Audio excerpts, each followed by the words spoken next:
नमामि धन्वन्तरिमादिदेवम् सुरासुरैर्वन्दितपादपद्मम् लोके जरारुकभयमृत्युनाशम् दातारमीशम् विविधौषधीनाम् शङ्खं चक्रं जलौकाम् तदतमृतघटं चारुदोर्भिश्चतुर्भिः सूक्ष्मस्वच्छादिदया सुखपरिबिलसन्मालिलं भोजनेत्रम् कालाम्बोधोज्ज्वलाङ्गं कटितटविलसच्चारुपीताम्बराढ्यं वन्दे धन्वन्तरिं तम् निखिलगगन प्रौढ़दावाग्निलीलम्।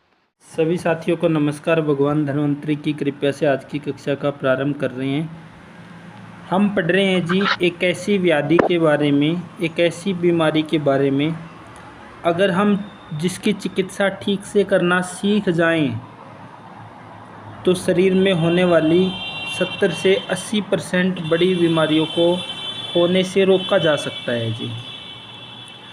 और पिछली कक्षा में हमने जो इतनी सारी बीमारियों के बारे में पढ़ा, पिछली कक्षा में हमने क्या पढ़ा, कोई साथी डिस्कस करेगा क्या जी नए साथियों में से, ताकि पता चले आप लोगों को कुछ समझ आ रहा है कि नहीं आ रहा है, कितने जुड़े हुए हैं आप। कोई साथी पिछली कक्षा के बारे में क्या पढ़ा था नए साथियों में से बताएगा जी। आपके काम की बात क्या थी, क्या आपको अच्छी लगी जो आगे अप्लाई करना चाहिए? कोई साथी जी? मैं बताऊं जी? हाँ बताओ जी। पिछली बार जब मीटिंग में चल रहे थे तो लास्ट में ये चर्चा हुई थी क्या भाई जो आदमी फास्ट रखता है उसको दवाई जो खाता है उसको फास्ट रखना चाहिए नहीं रखना चाहिए। तो उसमें यही था कि भाई फास्ट नहीं रखना चाहिए उस आदमी को जो दवाइयां खाता है किसी भी प्रकार की। तो उसमें मेरा एक्सपीरियंस ये था जी, पिछले साल मैंने नवरात्रि रख ली और मैंने दवाई अपनी बीपी की लेता हूँ तो वैसे ही लेता रहा जी। तो मेरा शरीर एकदम बिल्कुल ऐसा हो गया कि बिल्कुल मरने की हालत का। तो मेरे कजन का हॉस्पिटल है पानीपत के अंदर, तो मैं वहां गया जी, उनसे उन्होंने सारे टेस्ट वेस्ट किए लेकिन उसमें कुछ नहीं प्रॉब्लम मिली। और जबकि शरीर में इतनी भयंकर थकावट, कुछ करने का मन ना करे, अजीब सी सिर में दर्द हो, तो फिर बाद में मैंने अपना खुद ही ये हिसाब लगाया कि तू बीपी की गोली खाता रहा और खाना तूने खाया नहीं। तो ये पिछले बार का जो आपका टॉपिक था ये बहुत अच्छा लगा मेरे को, अब समझ आई अच्छी तरह से कि भाई गोली खाने वाले को किसी भी प्रकार की को फास्ट नहीं रखना चाहिए जी। ये तो 5 मिनट का चर्चा थी जी। इससे पहले पूरी चर्चा क्या थी और कोई साथी बताएगा जी? किसी को कुछ समझ आया हो जी?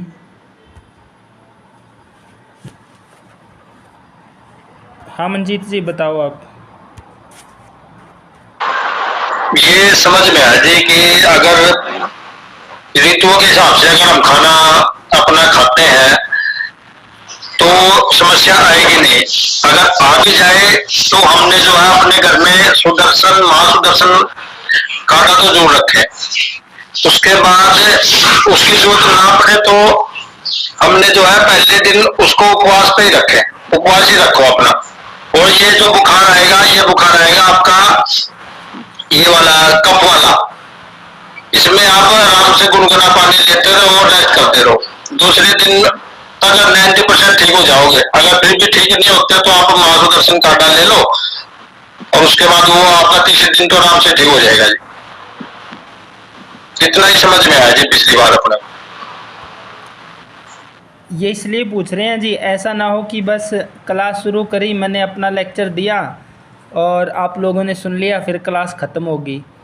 जो हमने पढ़ाया है क्या प्रैक्टिकली उनमें से आप में से कोई साथी अप्लाई कर सकता है? क्या प्रैक्टिकली समझ आ रहा है? मतलब लेक्चरबाजी नहीं करनी है अपन ने मतलब एक दूसरे के विचारों को समझना है जी और फिर उसको अप्लाई करना है जीवन में। और कोई साथी बताना चाहता हो जी पिछली कक्षा में क्या काम की बात थी। जैसे हमने आपको कुछ बताया, आपको कुछ समझ में आया हो जो आप दूसरों को बताना चाहते हो, ऐसा कुछ लगा क्या पिछली क्लास में? कोई और साथी बताना चाहता हो जी?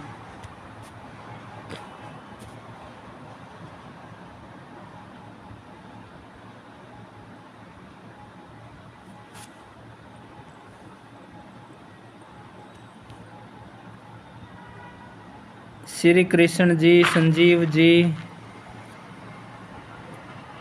वैद सेशन जी, ऐसा लगता है कि मतलब केवल लेक्चरबाजी ही चल रही है। आपने बता दिया, बहुत ज़्यादा समझ नहीं आ रहा है साथियों को। नहीं वैसे नहीं, ये नरेंद्र जी थे और मंजीत जी थे। देखो कुछ लोगों का बोलने का बहुत ही झिझक होती है जी, वो भले ही चाहे कहीं पर भी हो। तो इन दोनों साथियों ने बहुत अच्छे से बताया है, और मैं खासकर नरेंद्र जी का, क्योंकि मंजीत जी तो पिछले 3-4 महीने से लग रहे हैं, वो तो फिर भी कुछ न कुछ सीख चुके हैं, और वो भी थोड़ा मोटा अनुभव बता रहे। पता सभी को जी, लेकिन क्या है वो एक्सप्लेन करने की सब क्षमता नहीं होती। जैसे नरेंद्र जी ने बताया, अनुभव बताया, वो जो आपने बताया उससे उन्होंने रिलेट करके बताया, और आने वाले भविष्य में ये लोग आगे भी ध्यान रखेंगे इस प्रकार का। हमारा लेक्चर नहीं है जी, अगर एक मेरे ख्याल से मुहिम है, इस मुहिम में बहुत से साथी वो एक्सप्लेन नहीं कर सकते। तो मेरा तो अपना यही मानना है, पता सभी को है, ठीक है, और भले ही चीज चलो एक पॉइंट भी दिमाग में गल गया तो भी बदलाव जरूर आएगा। अभी मैं बोल रहा था ना, एक जैसे रामायण और महाभारत देखने के लिए लोग इच्छुक थे, तो आपने देखा ना, जैसे ही लिंक डला तो कुछ साथी तो कुछ चंद मिनटों के अंदर इसके अंदर ज्वाइन हो गए, क्योंकि उनको चेष्टा हो चुकी है, हाँ यहाँ कुछ मिलने वाला है, यहाँ से स्वास्थ्य ठीक होने वाला है, और आपकी मेहनत, अथक मेहनत निष्फल नहीं जाएगी। इन्होंने बहुत अच्छे से बताया, तो वैसे ऐसा नहीं है हमारा लेक्चर है। ठीक है सेशन जी, इसमें मतलब ऐसा नहीं है कि लंबा एक्सप्लेनेशन करें, मतलब टोटल सा निष्कर्ष चाहिए एक लाइन में। देखो पिछली कक्षा में हमने पढ़ा जी कि शरीर के छोटी समस्या से लेके बड़ी समस्या हमने पढ़ा। किसी को पाँव में दर्द है, पिंडलियों में दर्द है, थाई में दर्द है, कमर में दर्द है, पेट में दर्द है, सीने में दर्द है, या कोई अंग जकड़ा हुआ है, भूख नहीं लगती है, पेट साफ नहीं होता है, और इतनी सारी बीमारियों के बारे में पिछली क्लास में हमने पढ़ा जी। वो सब क्यों होती है? एक तो बेसिक नियमों का पालन ना किया जाए, जो शुरू के 10 नियम हमने पढ़े थे, इसलिए होती है। दूसरा, ऋतु की समझ ना हो, हर 2 महीने में सीजन चेंज हो तब होती है। और तीसरा हमने पढ़ा था, अगर हमने बुखार की सही चिकित्सा ना करी तो भी वो इतनी सारी जो बीमारियां पिछली कक्षा में हमने पढ़ी थी वो सारी आएगी जी। अगर हम बुखार की सही से चिकित्सा करनी सीख जाएं तो इतनी सारी बीमारियां नहीं आएगी जी। और अपने देश में लगभग 98-99% बुखार की आज भी पूरी तरह से गलत चिकित्सा होती है जी। और बुखार की जब गलत चिकित्सा होती है तो उतनी सारी बिना काम की बीमारियां वो शरीर में आएगी ही जी, क्योंकि हर 2 महीने में सीज़न चेंज हो जाता है। खासकर सर्दी से गर्मी, गर्मी से फिर चौमासा, और चौमासा से फिर सर्दी। इस टाइम में तो आप फील करते होंगे कि साल में 1 बार या 2 बार बुखार हो ही जाता होगा जी साल में, जो ज़्यादा ठीक है साल 2 साल में। और फिर बुखार को दबाया गया तो उतनी सारी बीमारियां ज़रूर होगी जी। तो ये आज बुखार पे अपनी तीसरी चर्चा है जी। इसमें कहने का मतलब ये है कि अगर हम बुखार की सही चिकित्सा समझ लें तो हम 70 से 80% जो बड़ी बीमारियां हैं या जल्दी बुढ़ापा लाने वाली बीमारियां हैं या जिनसे आखिरी दिन तक दवाई खाने वाली बीमारियां बनती हैं उनसे बच सकते हैं जी। तो 3 कक्षाओं का पीछे 2 और आज ये तीसरी, इसका जो मेन उद्देश्य वो यही है कि देश में 98 से 99% लोगों की आज भी बुखार का गलत चिकित्सा होती है, गलत ट्रीटमेंट होता है, लोग गलत इलाज करते और करवाते हैं।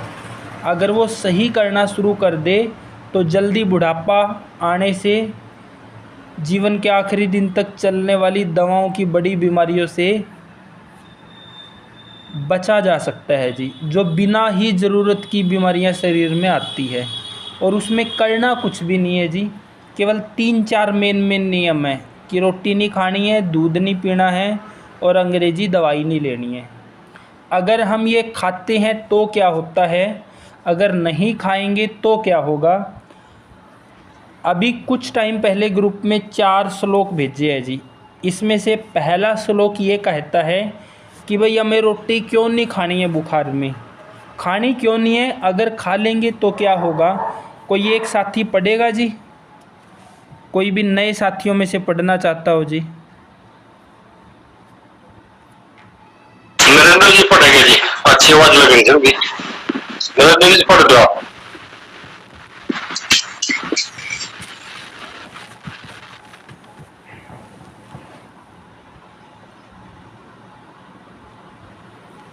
नरेंद्र जी पढ़ सकते हैं आप।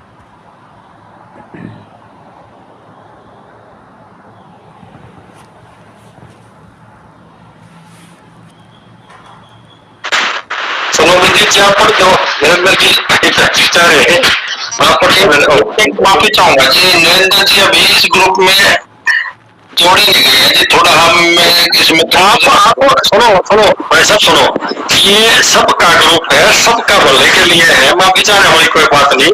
हमने तो लाइटिंग की आवाज अच्छा बुलंद लगी थी, इसलिए भी रोका है, आवाज बुलंद नहीं लगी, इसलिए आप पढ़ दो, कोई बात नहीं। हाँ ग्रुप में नहीं, इसलिए उनके पास श्लोक आया नहीं होगा जी, तो फिर कैसे पढ़ेंगे। हम कोशिश करता हूँ जी, मेरे को ना कई बार फोन चलाने में थोड़ी समस्या आ जाती है, कई बार ये कहाँ जाना पड़ता है, वो मेरे को थोड़ी कई बार हो जाता है। अब मुझे ये नहीं पता, मेरी आवाज आ रही है आपको? ठीक है, मैं कोशिश करता हूँ। नहीं तो संजीव जी भी तैयार, संजीव जी पढ़ेंगे क्या? संजीव जी तैयार हो रहे हैं, पढ़ो जी, मुझे क्या पढ़ो, नहीं तो संजीव जी पढ़ेंगे फिर आप। ठीक है जी, ठीक है।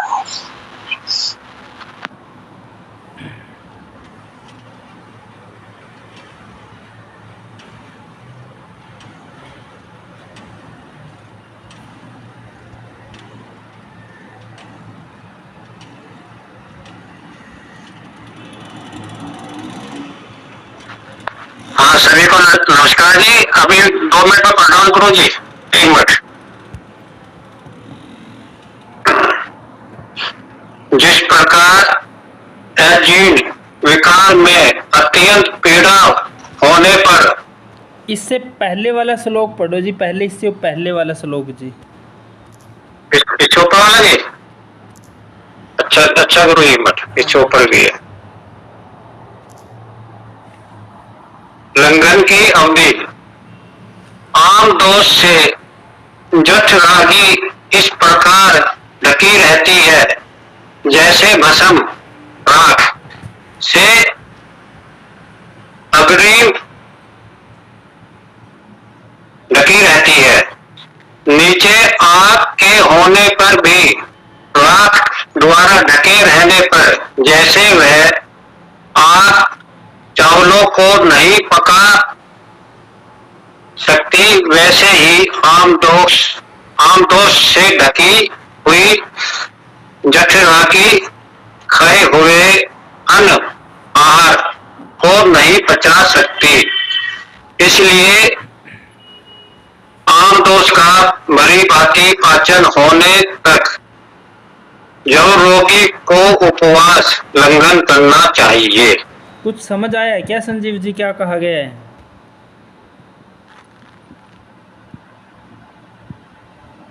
संजीव जी देसी भाषा में समझ आया क्या, क्या कहा गया है?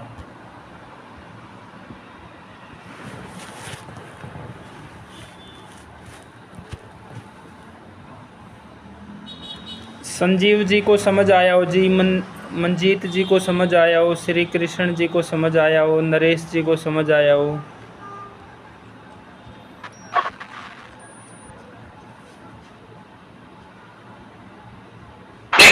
इसमें ये समझ में आया है वैद्य जी कि हमें ना उस टाइम में खाना नहीं खाना चाहिए, क्योंकि आगे नहीं चलेगी तभी तो खाना पचेगा। वो तो नीचे लगी हुई है आग पे, आग की तो ताप है नहीं उसमें, इससे अच्छा तो फिर खाना खाओ ना, वो तंगी करेगी आपको, कहीं ना कहीं वो समस्या काफी ज्यादा हो सकती है, इससे बढ़िया तो नहीं खाओ। हाँ बिल्कुल ठीक बताया जी। बिल्कुल अपने शब्दों में बताना होता है जी, ऐसा नहीं है कि जैसा इसमें बताया है वैसे, अपने शब्दों में देसी भाषा में क्या समझ आया जी। इसमें यही कहा गया है जी, बुखार का पहला नियम यही है कि जैसे ही बुखार हो या बुखार जैसा लक्षण महसूस करें तो रोटी बंद कर दो जी, दूध बंद कर दो। वो आगे दूध के बारे में पढ़ेंगे दूसरा श्लोक। तो इसमें कहा गया है कि अग्निमंद, जैसे हम देखते हैं कि हमारे घर में गाय को, भैंस को या नंदी को, किसी को भी बुखार हो जाए तो वो खाना छोड़ देता है जी। तो हम देखते हैं कि इसकी तबीयत ठीक नहीं है, ये खाना नहीं खा रहा है, तो तब फिर हम देखते हैं कि इसको क्या हुआ है जी। इसी प्रकार जब हमें बुखार आता है, किसी को भी, हमें या किसी भी प्राणी, जीव जंतु, सृष्टि में किसी को भी बुखार आता है तो अग्नि मंद होती है जी, यानी कि पेट की अग्नि बिगड़ जाती है, वो अच्छी नहीं रहती बुखार में, वो कमज़ोर हो जाती है जी। भले ही भूख महसूस हो लेकिन वो कमज़ोर रहती है अग्नि। तो ऐसी स्थिति में यहाँ कहा गया है कि आम दोष से, बिना पचे हुए भोजन से, अपचन से जो पेट की अग्नि है, पाचन करने वाली शक्ति है, वो उस प्रकार ढकी रहती है जैसे राख से अग्नि ढकी रहती है। नीचे आपके चूल्हे में आग है, ऊपर आपने राख डाल दी, वो चावल को नहीं पका सकती जी। उसी प्रकार पेट की जो अग्नि है वो आम दोष से, अपचित भोजन से ढकी हुई है। आप नया कुछ भी खाएंगे तो वो पचाएगी नहीं, तो उससे और बुखार बढ़ता चला जाएगा। तो जब तक अच्छे से भूख ना लगने लगे, भूख ना खुले, भूख महसूस ना हो, तब तक भोजन नहीं करना है, तब तक लंघन करना है, यानी कि उपवास करना है जी। तो पेट में अग्नि ही नहीं है तो वो अग्नि ना आपके रोटी को पचा सकती, ना आपके दूध को पचा सकती, ना वो किसी दवाई को पचा सकती जी। तो वहाँ पे जो महासुदर्शन काढ़ा देंगे, रोटी बंद करके, दूध बंद करके, अंग्रेजी दवाई को बंद करके, तो वो महासुदर्शन काढ़ा बुखार को ठीक नहीं करेगा, वो अग्नि को ठीक करेगा। और जैसे ही अग्नि ठीक होगी तो बुखार ठीक हो जाएगा जी। तो बुखार का पहला नियम है कि बुखार में अग्नि कमज़ोर रहती है, इसलिए रोटी नहीं लेनी है जी। अब दूसरा श्लोक पढ़ो संजीव जी या मंजीत जी, दूसरा पढ़ो जी। अब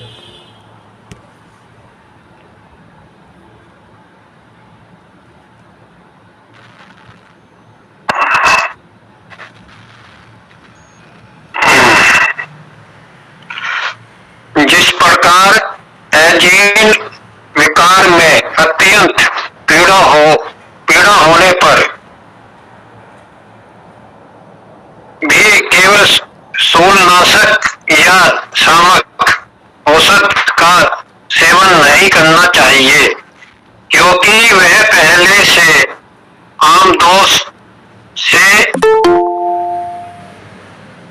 व्याप्त कोष्ठ वाले रोगी के आम दोष को और भी बढ़ा देगा। जैसे सांप को पिलाया गया दूध उसके विष को और बढ़ा देता है, उसी प्रकार आम दोष युक्त योगी को पिलाया गया दूध उसके आम दोष को बढ़ा देता है। इसमें थोड़े से टेक्निकल शब्द ज़्यादा थे जी, इसलिए पढ़ने में थोड़े से भारी शब्द लगे हैं।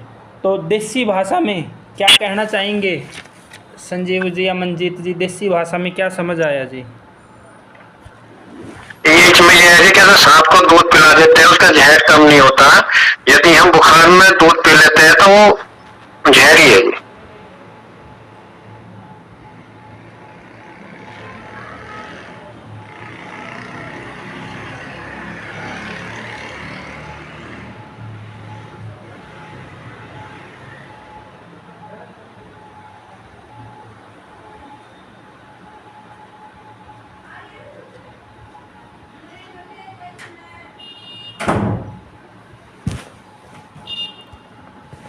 इसमें कहा गया है जी, देखो शुरू वाले को पढ़ने की, इसमें समझने के लिए केवल अंतिम डेढ़ लाइन में हम समझ सकते हैं। एग्जाम्पल के तौर पे मान लो किसी व्यक्ति को भयानक बलगम बन रही हो जी, बलगम, कफ बन रहा है किसी को भयानक, और उसको दूध पिलाएंगे, घी खिलाएंगे, दही खिलाएंगे, तो ये क्या है, ये सब भी कफ को बढ़ाने वाले हैं। उसकी छाती पूरी तरह से जाम करके बहुत अधिक बलगम अंदर पैदा कर देगा। तो उसी प्रकार कहा गया है जो बुखार में अग्नि है वो कमज़ोर रहती है, वो अपचित भोजन आमदोष से ढकी रहती है। अगर वहाँ दूध पिलावांगे तो उस अग्नि में पचाने की ताकत है नहीं, तो वो आमदोष को अंदर कचरे को उसी प्रकार बढ़ा देगा जैसे सांप को पिलाया गया दूध सांप के विष को बढ़ा देता है जी। इसलिए बुखार में, और जब अग्नि अच्छी ना हो, पेट की पाचन कमज़ोर हो, तो दूध नहीं पीना चाहिए जी।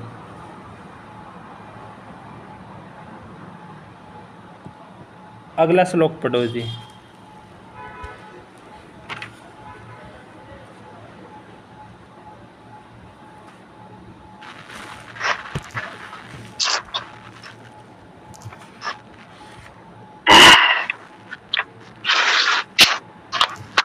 इस स्थिति में लाजा खेलों के कर पीना चाहिए। इन लाज सत्वों को घोलने के लिए जवान नाशक फलों अनार, अंगूर, मौसमी, नैनीताल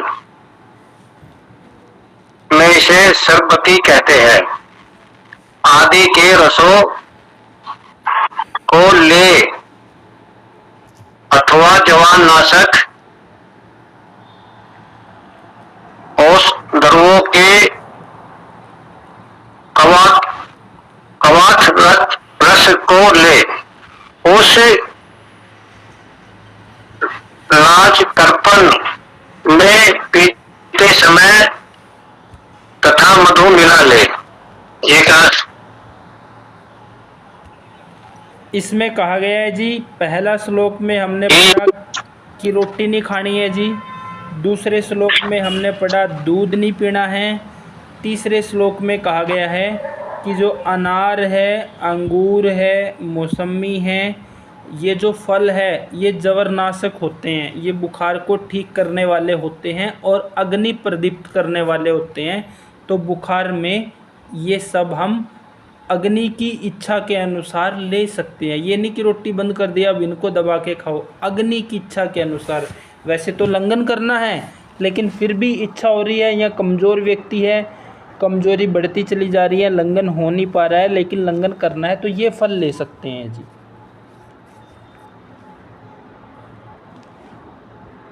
आगे पढ़ो जी, अगला श्लोक।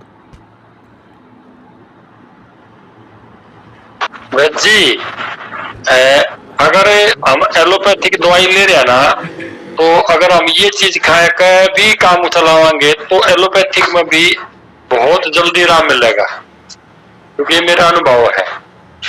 अगर कई बार है ना, जैसे भाई कारणवश आप नए जुड़े हो, बुखार हो गया, आपने एलोपैथिक दवाइयां ले ली, तो इन चीजों का सहारा लेकर आप 2 दिन में ठीक होना तो 1 दिन में ठीक हो गए, अच्छा खासा रिजल्ट रहता है।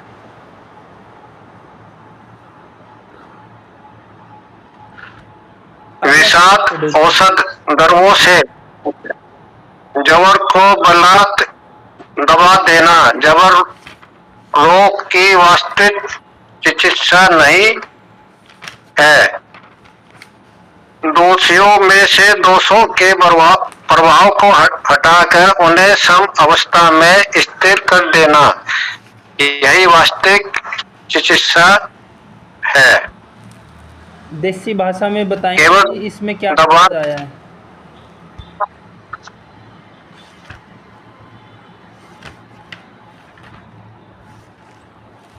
हाँ मंजीत जी, कुछ समझ आया हो मंजीत जी?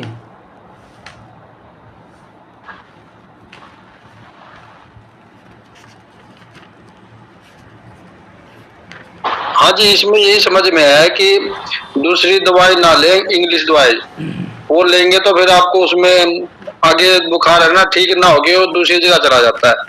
वो आपने पिछली कक्षा में बताया धातुओं में चला जाएगा और फिर वो ज्यादा आगे जाके तंग करेगा। बहुत अच्छे से बताया जी आपने। इसमें कहा गया है जी, सभी साथी ध्यान से पढ़ें। पहला श्लोक हमने पढ़ा कि रोटी नहीं खानी है, क्यों? क्योंकि आग उसी प्रकार आम दोष से ढकी हुई है, जैसे आपकी चूल्हे की आग या हारे की आग राख से ढकी होने पर वो चावल को नहीं पका सकती जी।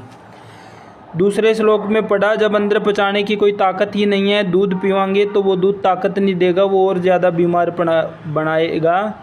जिस प्रकार सांप को दूध पिलाने पे उसके विष को बढ़ाता है, उसी प्रकार जब अग्नि नहीं हो, दूध पिएंगे तो वो रोग को और बढ़ाएगा जी। अब ये श्लोक कहता है जी कि विषाक्त औषध द्रव्यों से ज़बरदस्ती बलपूर्वक जवर को दबा देना। भाई ऐसी कोई दवाई खा लेना जो पैरासीटामोल है, केरोसिन है, या कोई भी दवाई विषाक्त औषध द्रव्यों से जवर यानी बुखार को बलात् यानी बल से दबा देना। उससे क्या है, बुखार कम तो हो जाएगा, लेकिन वो वास्तविक चिकित्सा नहीं है जी। उसकी वास्तविक चिकित्सा क्या है कि दूषियों में से भाई जहाँ गड़बड़ी बनी है, दोष के प्रभाव को हटाकर उनको समावस्था में स्थित करना वास्तविक चिकित्सा है। अब जहाँ गड़बड़ी बनी है उसको ठीक करना वो सही चिकित्सा है। शरीर में गड़बड़ क्या हुई है, पेट की अग्नि रुक गई है जी, अग्नि ठीक नहीं है, तो अग्नि ठीक करना ही वास्तविक चिकित्सा है। अब डॉक्टर क्या करेंगे जी कि पहले रोटी खा, ब्रेड खा, बिस्किट खा, दूध पी, कुछ खा और फिर दवाई ले जी। तो जो शरीर में लिखा है दूषियों में से, दूषिया मतलब जो दूषित हुए हैं, क्या दूषित हुआ है जी? हम देखते हैं बुखार में अग्नि रुक जाए, तो जैसे ही हम भोजन करते हैं, एक स्वस्थ आदमी जब भोजन करता है तो मुख में भोजन जाता है, जैसे ही वो जीभ के संपर्क में आता है तो हमें पता चलता है कि भोजन का टेस्ट कैसा है, आपका मन पसंद का भोजन है कि अच्छा नहीं है, रुचिकर है कि अरुचिकर है। तो जीभ बताती है, बोध कराती है भोजन का। फिर भोजन चबाते हैं तो वो आमाशय में जाता है जी, आमाशय में उसका पेस्ट बनता है, फिर पक्वाशय में जाता है, वहाँ पाचन होता है।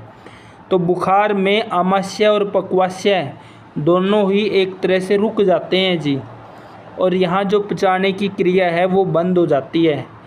तो इसमें कहा गया है कि भाई विषाक्त औषध द्रव्यों से कोई अंग्रेजी दवाई लेकर ज़बरदस्ती बुखार को ठीक करोगे तो वो ठीक तो हो जाएगा, लेकिन वो सही चिकित्सा नहीं है। सही चिकित्सा क्या है, जब आपका आमाशय, पक्वाशय, पेट की अग्नि काम नहीं कर रही है तो कुछ दिन उपवास रखो। उपवास रखने से क्या होगा, नया लोड नहीं पड़ेगा पेट के ऊपर, आपकी अग्नि और प्रेशर में नहीं आवेगी, उस पर और दबाव नहीं पड़ेगा, तो उसको समय मिल जाएगा रिकवरी करने का, ठीक होने का। तो धीरे धीरे वो अग्नि ठीक होना शुरू हो जाएगी। तो कम से कम 2 दिन लंघन करना चाहिए जी, उपवास करना चाहिए। तो उस दौरान क्या ले सकते हैं, पतली सी दाल, इच्छा होने पे, केवल इच्छा होने पे, या अनार, अंगूर, मौसमी, इसमें से जी।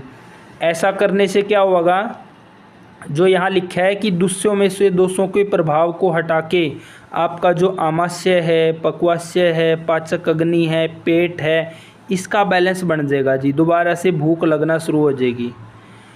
और जब आप कुछ खा के फिर दवाई लेते हैं तो उससे क्या है, वो बुखार तो दब जाएगा आपका, लेकिन फिर क्या होगा जी शरीर में, वो अगले श्लोक में बताया गया है। अगले श्लोक को और पढ़ दो जी।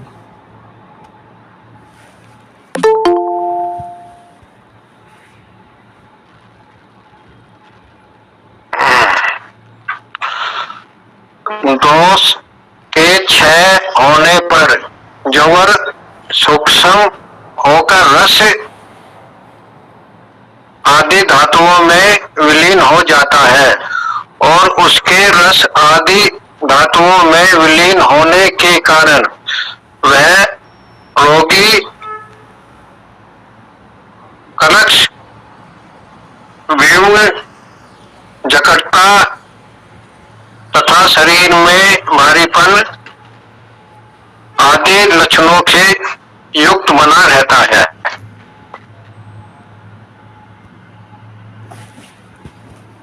इसमें क्या कहा गया है जी? देसी सी भाषा में कोई साथी बताएगा कि अपनी भाषा में क्या समझ आया है जी? कोई भी साथी जी।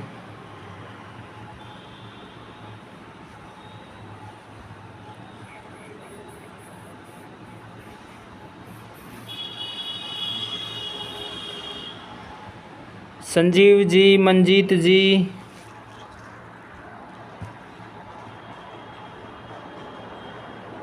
नहीं, मुझे तो कुछ ज्यादा समझ में आया नहीं जी इसमें क्या मतलब बताया गया है जी। इसमें बुखार के लक्षण का कह रहा है कि शरीर में भारीपन हुआ आना स्टार्ट हो जाता है यदि हमारे शरीर में यदि बुखार के सिम्टम आ रहे हैं सर।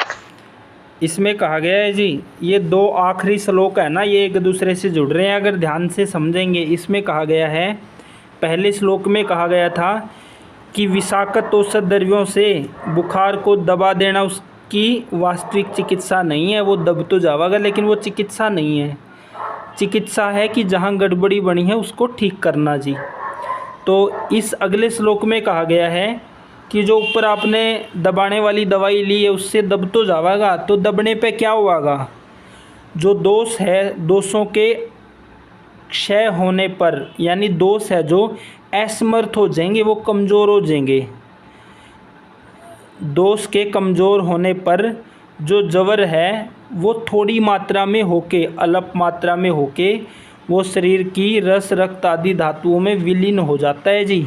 उसका प्रभाव कम होकर वो धातुओं में चला जाता है, और जब वो धातुओं में विलीन होता है तो फिर रोगी क्या होगा जी? कृश यानी दुबला पतला, कमज़ोर, विवरण प्रवाहहीन। अब किसी के घुटनों में दर्द होने लग जाएगा, किसी की कमर जकड़ जाएगी, किसी को सर्वाइकल, किसी को माइग्रेन, किसी को कब्ज, किसी को कोई, यानी कि इसमें कुछ सिम्टम लिखे हैं कि दोष जब आप दबाने वाली चिकित्सा लेंगे दब तो जाएंगे, बुखार भी कम हो जाएगा, लेकिन वो कहाँ जाएगा? वो शरीर से बाहर तो नहीं निकला, वो धातुओं में चला जाता है जी। और फिर वो सभी बीमारियां पैदा कर सकता है जो पिछली कक्षा में हमने पढ़ी थी जी। यहाँ तक किसी साथी का कोई सवाल जी? या इतना जो हमने बुखार के बारे में पढ़ा है, तो आप लोगों का कोई विचार जी? कितना गंभीर विषय है ये, इसके बारे में कैसे विचार करना चाहिए? कोई साथी अपना विचार रखना चाहता हो जी? अब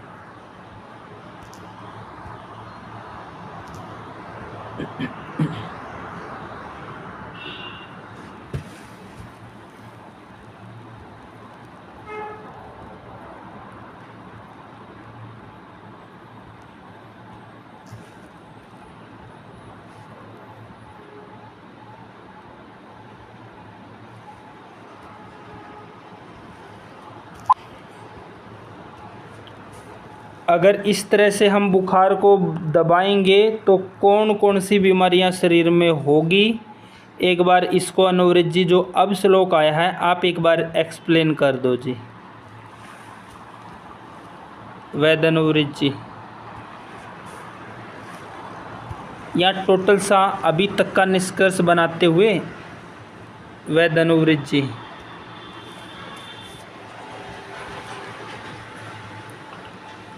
जी गुरु जी, सभी साथियों को नमस्कार। आज जैसा कि आप लोगों ने अभी 4 श्लोकों में पढ़ा, तो उसके बाद जो ये सूची हमने पिछली बार भी पढ़ी थी रोगों की, तो अगर आप जो ज्वर को विधिवत उसकी जो शास्त्रोक्त चिकित्सा है, यानी कि सही चिकित्सा है, उसको नहीं अपनाते हैं, तो क्या क्या शरीर में आपके हो सकता है, जिसे कि आप साइड इफेक्ट के रूप में कह सकते हैं कि जो बुखार अपना साइड इफेक्ट छोड़ के जाता है, तो उसमें शरीर के उन अंगों में विविध प्रकार की पीड़ाओं का होना जो सदा चंचल रहा करती हैं,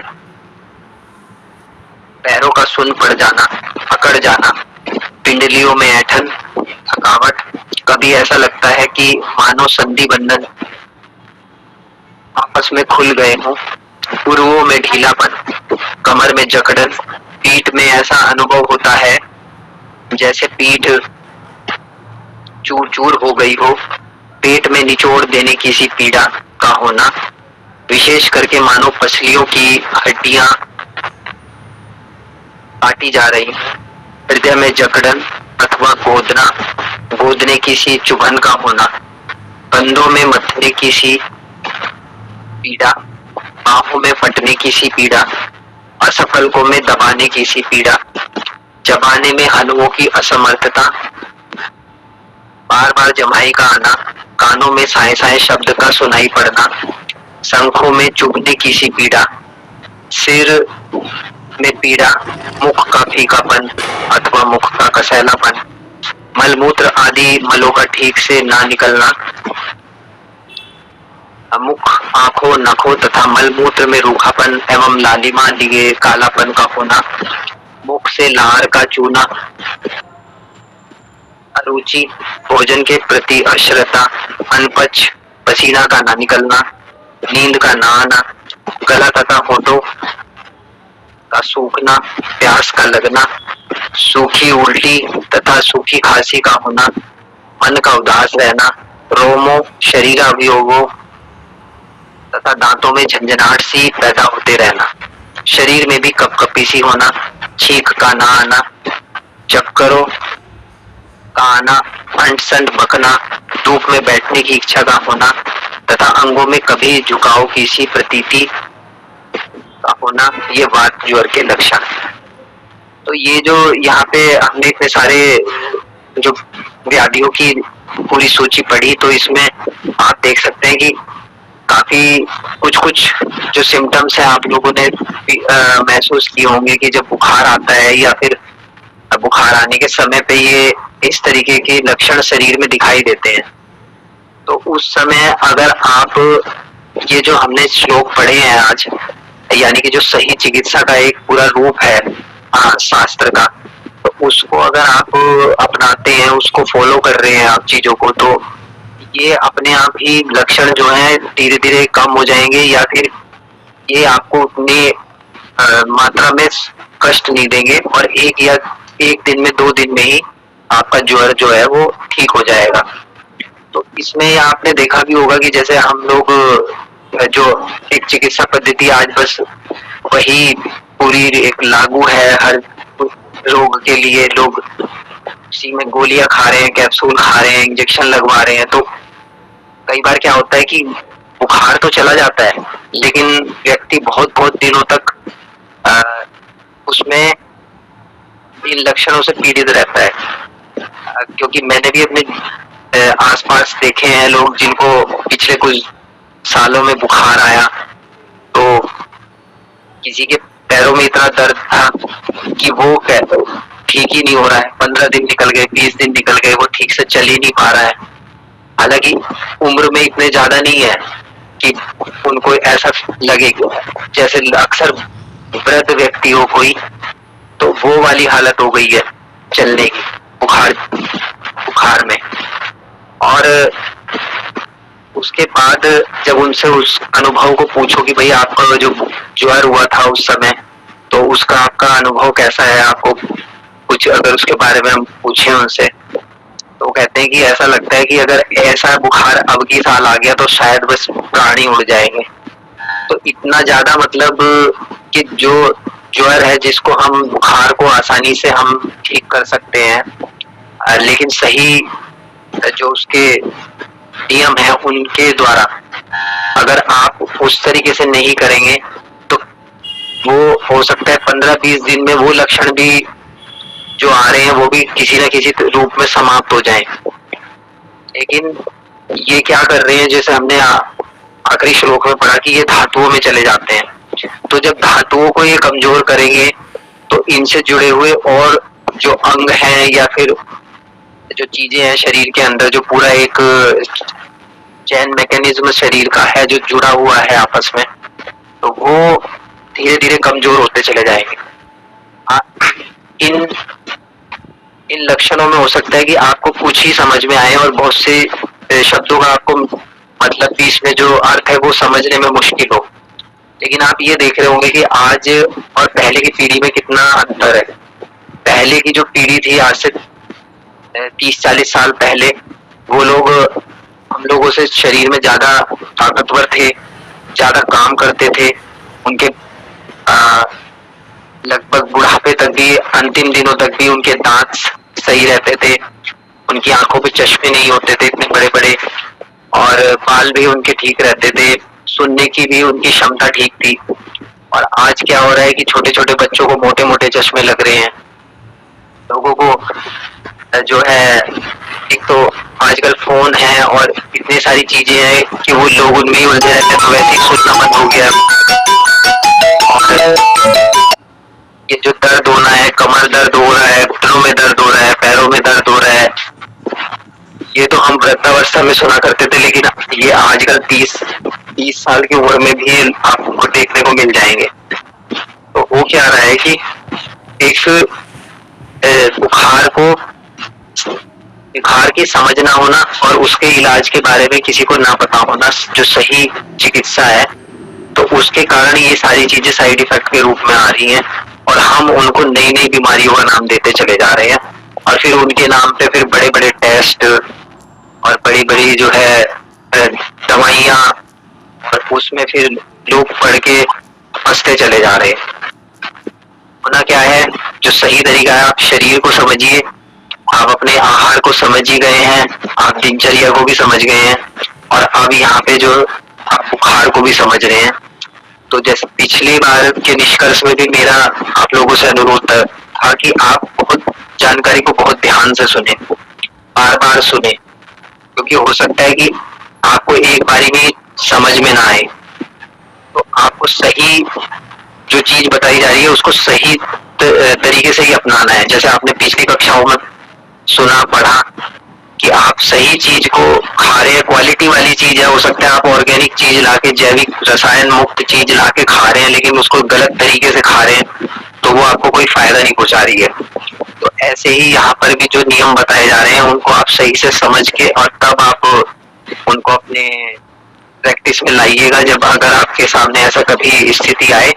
नहीं तो आप जो भी आपके नजदीकी वैद्य हैं उनसे स्थिति को अपने डिस्कस करके और तब इन नियमों का पालन करें, ताकि कोई भी आपको परेशानी का सामना ना करना पड़े। तो इसी के साथ गुरुजी मैं अपने शब्दों को विराम दूंगा। बहुत बहुत धन्यवाद अनुव्रत जी, इतनी गहराई से चर्चा करने के लिए। किसी साथी का कोई सवाल हो तो वैद्य शेषन जी, महेंद्र जी ले सकते हैं सवाल।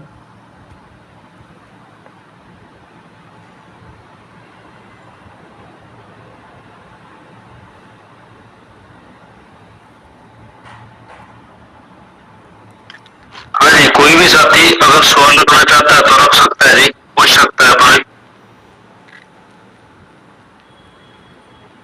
या अपने अनुभव शेयर कर सकता है।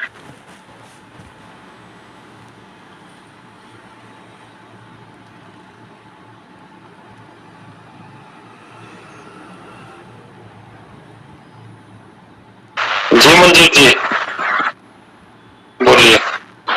जी आज ये दोपहर के बाद गेहूँ काटेंगे, आज मतलब साल भर में 6 महीने बाद धान भी थे, तो आज थोड़ा लग रहा है कि शरीर में थोड़ी थकान सी, तो कोई खतरा तो नहीं है इस बात का, क्योंकि अभी शुरुआत ही है जी, इतना ही कुछ आता है जी बस। भूख वगैरह ठीक लग रही थी? हाँ जी, दिन में खा लिया, सवेरे भी खाया था, और अब शाम को केवल दूध पीते हैं बस। ये भोजन की इच्छा ठीक नहीं हुई, कई बार भोजन में इच्छा फुल है जी सब कुछ, बस आज ये थोड़ा एक्स्ट्रा काम हो गया जी बस। आपके पास तो रामबाण औषधि है, गाय का घी डाल लो थोड़ा, 2 चम्मच शाम को सोते समय जो दूध लो ना, तो उसमें गाय का घी डाल लो, ठीक है, मेरे ख्याल से कोई परेशानी नहीं आओ। चलो अच्छी बात है जी, धन्यवाद जी आपको ये बताया। ऐसा है मंजीत जी, भूख अच्छी लग रही है आपको, भूख की कोई समस्या नहीं है तो बुखार होने वाला नहीं है। और इतने दिनों में आज कटाई करी होगी पूरा दिन बैठ के, तो पहले दिन वो थकावट बनती ही है, सब चीज़ें जकड़ जाती है, दूसरे तीसरे दिन कटाई करोगे तो वो ठीक हो जाएगी जी। हाँ बस ऐसा ही कुछ मुझे भी लगा है जी।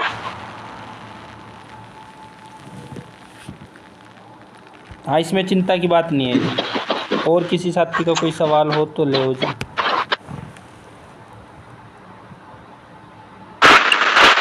मेरा एक सुझाव था जी, हाँ बोलो जी। जैसे इस ग्रुप में ना जितने भी हम क्लास में ना एक बार तो उनका देखा जाए, और कुछ साथी बार बार ना यहाँ बाजार करने के लिए आ रहे हैं, ना कि वो क्लास में जुड़े, ना कि सपोर्ट करे, तो वो मेरे ख्याल से सिरदर्दी बढ़ रही होंगी लगभग, या मेरी सोच गलत हो इसके। तो आप अपने पास सुझाव दो, क्योंकि जो आदमी इच्छुक है ना वो होगा ना तो उसको ठीक लगेगा। चलो हमने शुरुआत में से जुड़ा था कि चलो लोगों को ज्यादा पता चलेगा और ज्यादा लोगों का भला होगा। तो मेरा अपना सुझाव है ये, कहीं देखा ना वो मेरे पास ये चीज है वो चीज है, वो डालने की कोशिश कर ज्यादा करते, क्लास में आने की कोशिश नहीं करते, क्योंकि उनका कोई IQ है उस प्रकार का जो बिजनेस से संबंधित है। तो मेरा अपना निजी सुझाव था, अगर इसमें गलत लगे तो वो गलत सही, अगर ठीक लगे तो क्योंकि उनको हम फिर एक सीमित सा ग्रुप बनाकर उसमें और आगे बढ़ाओ। सबसे निवेदन है कि देखो अगर आपको अच्छा लगा ना तो कई बार ना जैसे मुझे प्रयास कर रहे हैं मेरे 2-4 साथी को बताने का, तो हमें सभी ना बताना चाहिए, क्योंकि अच्छी चीज को प्रचार करने के लिए बहुत संघर्ष करना पड़ता है। अच्छी चीज है ना एकदम से एक्सेप्ट नहीं करता कोई भी, आपके साथ में गुजर जाएगी तो आप देखोगे नहीं अच्छी चीज है। तो अच्छी चीज को बताने के लिए आपने संघर्ष करना पड़ेगा, और संघर्ष से समाज उत्थान के लिए करना पड़ेगा, ना कि यहाँ पर कुछ ऐसा तो है नहीं किसी का कोई दवाई बेचनी है कोई कुछ और करना है। सिर्फ और सिर्फ ये मकसद है कि समाज को किस रूप में देखना चाहता है। श्री राजीव दीक्षित जी के सपने को साकार करने के लिए मेरे ख्याल से हर बंदे का ये फर्ज बनता है कि वो अपने प्रिय को अपने परिवार को लेकर बैठ जाओ। कम से कम 4 बंदे का परिवार है ही, अगर वो 4 भी ठीक होगा ना तो भी बदलाव होगा। 4 से 4,000 होते उस टाइम नहीं लगता। तो मेरा एक निजी सुझाव था, इस प्रकार के उनको तो ग्रुप से अभिजीत जी अगर जरूरत जी को तो बाहर का रास्ता दिखाओ, और भी कोई शक्ति का अपना सुझाव है उसके है।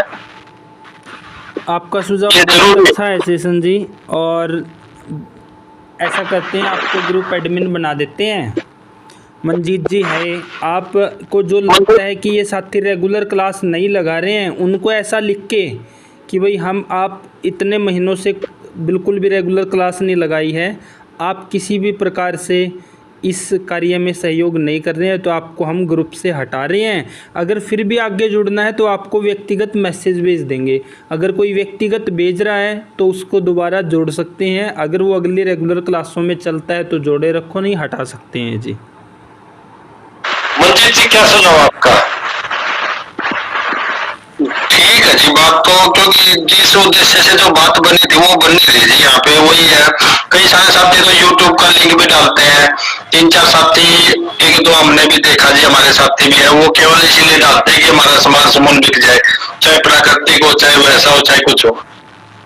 ये बात तो ठीक है जी। आप उद्देश्य यहाँ उधर दूसरा है, वो है कि आदमी ठीक रहे, उसको कुछ ज्यादा लेना ही ना पड़े, दवाइयां वगैरह तो खर्च करना चाहे वो, उसको उसका जो है दिनचर्या सुधार दी जाए, खाना पानी सुधर जाए, ये उद्देश्य तो यही था जी।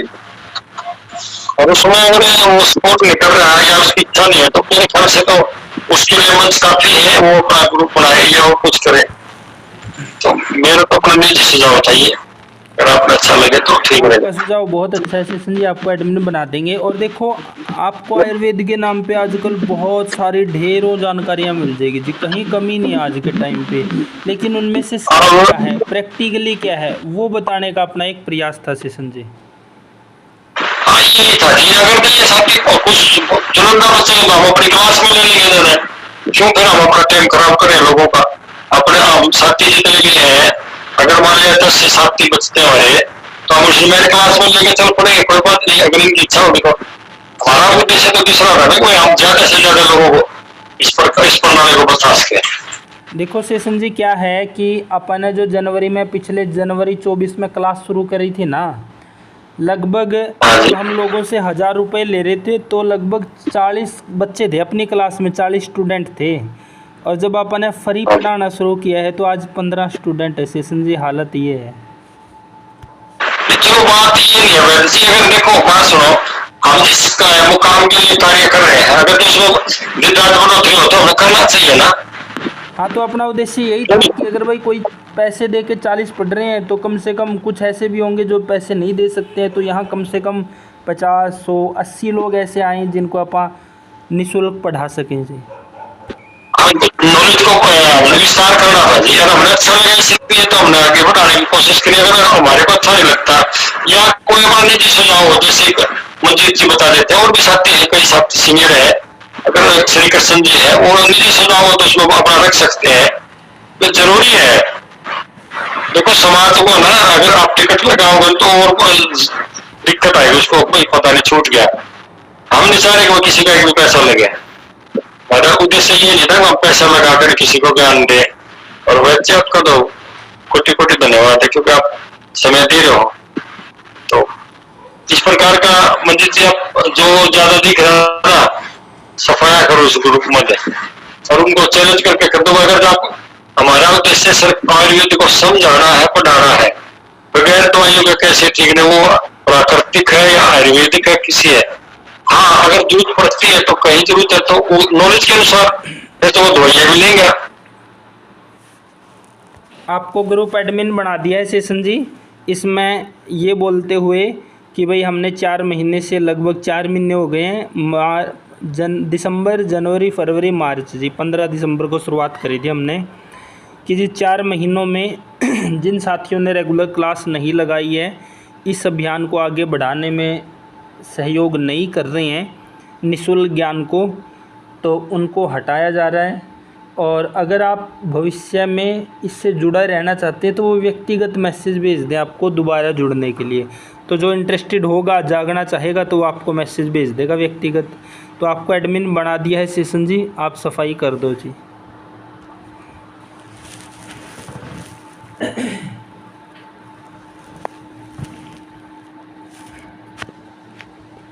आयुर्वेद का मतलब ये नहीं है जी कि आप बार बार पढ़ते हैं अंग्रेजी दवाइयों की जगह आप आयुर्वेदिक दवाइयाँ शुरू कर दो, तब भी चिकित्सा नहीं हो पाएगी जी।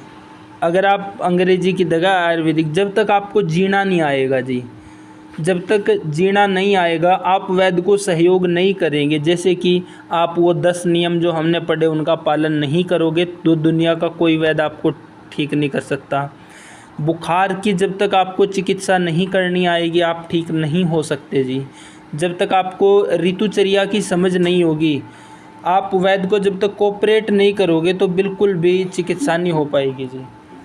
और चिकित्सा के 4 नियम बताए गए हैं जी, 4 पाद, कि वैद्य अच्छा हो, दवाइयाँ अच्छी हो, रोगी मानने वाला हो और उसकी देखभाल करने वाला परिचारक अच्छा हो जी, तब चिकित्सा होती है, ना कि केवल अंग्रेजी दवा, केवल आयुर्वेदिक दवाइयों से जी।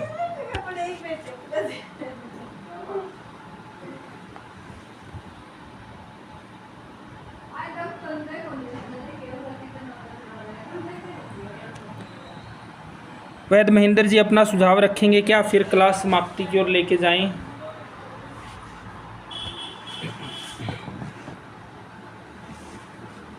गुरुजी, नए साथी बहुत कम जुड़ रहे जी, कोशिश करने के बाद भी नहीं जुड़ते। कईयों को लिंक जाता है और 1-2 बार जुड़े भी हैं तो अगली बार नहीं आ रही।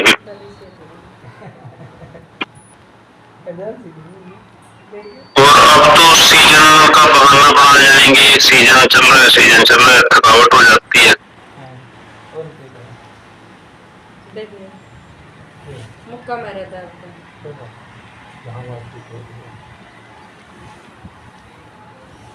ठंड हो गया।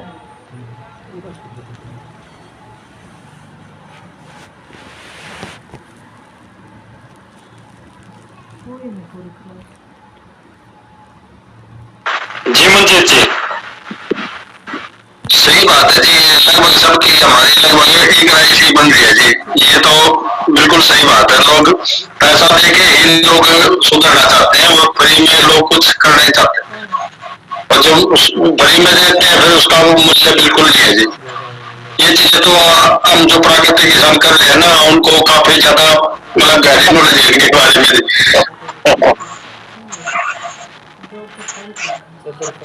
जी बस ठीक है। प्रदीप से क्या से जुड़ रहे हैं, शायद से कोई मैम जुड़ा है शायद से। प्रदीप जी क्या जी? प्रदीप कौन है जी ये? नमस्कार जी। हाँ नमस्ते जी, नमस्ते जी। आप कहाँ से आ रहे? सनराइज से? हाँ जी। अच्छा मंजीत जी के वहां से तो और है जी कोई? हाँ जी, मंजीत जी के घर पे। अच्छा वाह जी वाह। देखो जी मंजीत जी, मलिक साहब ये दोनों जुड़ते हैं, गए आपके स्कूल में कितने सबसे अच्छी बात तो ये है। लड़कियों के नाम मुझे बताया। थोड़ी सी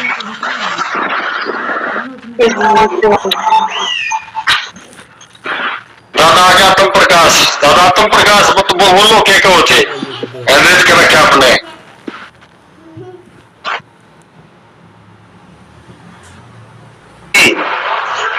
हाँ जी, मुझे बार बार पेशाब आता है। कर्मिया को मुझे बार बार नहीं, वो ऐसे घंटे बाद आ जाता है, 1 घंटे बाद आ जाता है पेशाब। अच्छा अच्छा अच्छा। देखता ना ये इसका क्या करना है? बल्कि 1 घंटे बाद जब उसे वो मीटिंग में बैठा हूँ या कुछ बैठा हूँ तभी मेरा आ जाता है पेशाब। मैं रोका था उनसे। मीटिंग में बैठने से आता है कि वैसे भी आता है? वैसे मीटिंग में भी आ जाता है कई बार।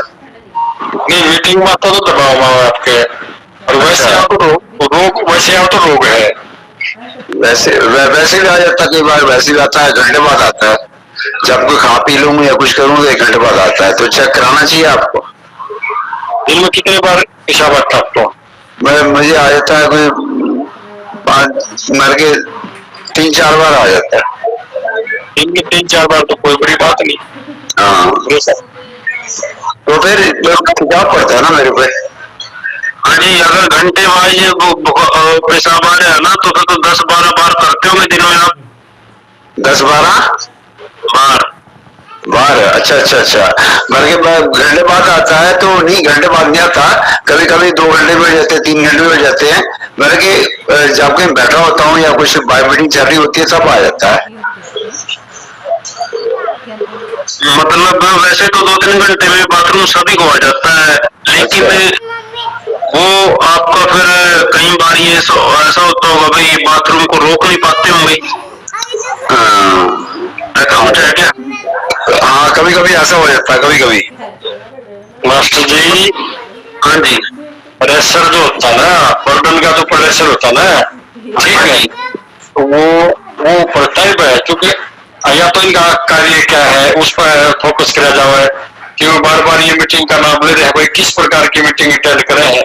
कई बार क्या होता है आपको हल्का पेशाब आ गया, आपकी अरुचि है वहां पर, अरुचि के कारण आपने बाहर निकलना पेशाब आ गया, तो इस प्रकार का कोई अगर नहीं तो बीमारी हो दिन में 5-4 बार तो 3-4 बार तो कोई बड़ी बात नहीं होती, लेकिन बड़ी बात ये होती है ना कि हर घंटे में वो तो बीमारी है। अगर वैसे नॉर्मल आ रहा है तो कोई परेशानी नहीं है, तो प्रगति आपको परेशानी नहीं है। अगर आप हाँ जी ठीक है, मैं एक लेंजीमैन हूँ, यानी कि शाहकार, यानी कि फोटोग्राफर हूँ मैं फोटोग्राफर हूँ, ये कई फोटोग्राफर हूँ मैं।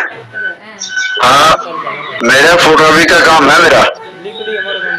हाँ तो बस वो 3-4 घंटे के बाद तो कोई बड़ी बात नहीं, 2-3 घंटे के बाद तो कोई बड़ी बात नहीं। फोटोग्राफर हो आप, तो आप चाय भी ले लिया, पानी भी ले लिया, खाना भी ले लिया, तो आपकी आदतें वो ठीक नहीं है, इसलिए तो सेशन जी विराम दें आज की कक्षा को। तो इन्हीं शब्दों के साथ आज की कक्षा का समापन करते हैं। सभी को नमस्ते जी।